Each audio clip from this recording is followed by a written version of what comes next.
Andy Burnham's communication style, because that is going to be fascinating. Perhaps it's going to be different. Let's speak to the public relations consultant, Stuart Bruce, who was communications director for Andy Burnham's Labour leadership contest campaign back in 2010. Stuart, thank you for being with us.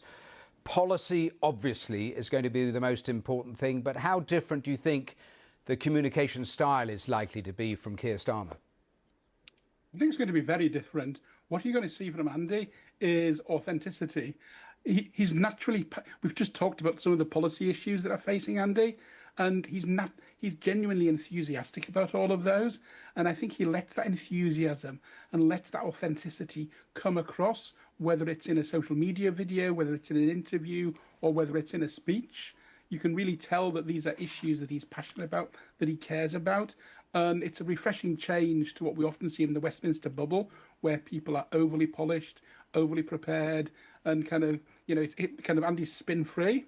Yes, it's interesting because I remember back when Gordon Brown was struggling and those around him suggested he smiled more, he tried it. It really didn't work, and that's being polite. But if you look at what he has said around no briefings, no factualism, can he bring a difference in that area as well to the way he does government? I think absolutely. I mean, that's one of the reasons I was keen to work with Andy back in 2010.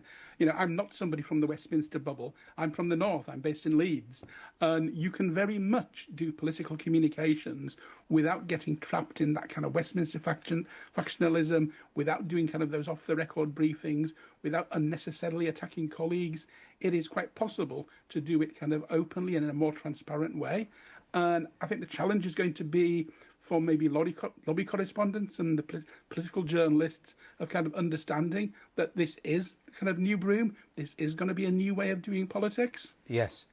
It was interesting when Keir Starmer came in because he was criticised pretty quickly for coming in saying the situation is worse than I expected. The country is broken in a variety of aspects. Andy Burnham deliberately seemed today to do exactly the opposite, to inject optimism. How important is that, do you think?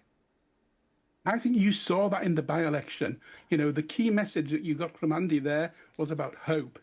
Yeah, we know things are challenging, we know things are difficult, but that doesn't mean there is hope.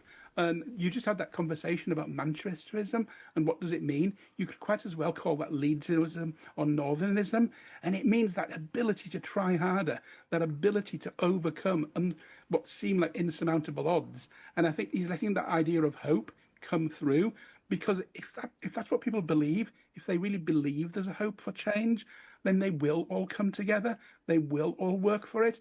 And I think for too long, we've had this kind of pessimism, especially here in the north, of that kind of everything's kind of gone wrong, kind of things aren't as good as they used to be. And you see that in the rise of reform. If we can give people hope again, and even if they're only seeing small changes, it's going to make a huge difference. A final thought, because you will remember that event in Manchester only a few weeks ago. He made a major speech, but he took no questions. Now, he was criticised for that. But how important do you think it is? Again, a slight pivot on style, which the idea was you need as an audience to focus on what I'm trying to say here rather than all sorts of questions that political correspondents might throw at you. How important is it going to be to actually sell whatever achievements he is able to manage? We'll see if he manages them, but to actually be careful in the message he's crafting. I think you've almost answered your own question. I think the idea of kind of not taking questions, the idea is to be able to get across those messages so as people can actually focus on substance. For too long, we've had kind of conversations about kind of the Westminster bubble, about how the machine works. It's all very good for insiders, but I think what Andy wants to do is to actually focus on talking about those achievements, on talking about those challenges, on talking about those ideas, but also being big enough. And I think this was one of the failings of kind of that we saw with Keir Starmer, being big enough to actually talk about things where there are mistakes and things are a struggle and aren't going right. If you can be open and honest about that and explain the challenges to achieving some of the things he's trying to achieve, I think people will be more inclined to give him a chance and to work with him, because it's something we're going to do together as a country.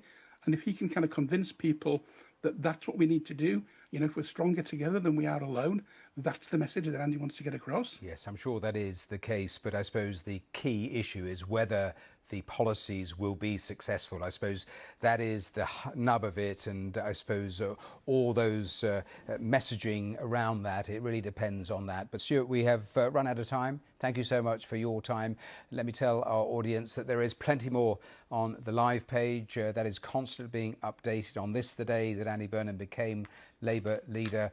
Of course, he becomes Prime Minister, as we know, as we've been saying, on Monday. So do keep up to date. There is a lot of background material available to you there. We're going to take a short break around the world and across the UK. You're watching BBC News.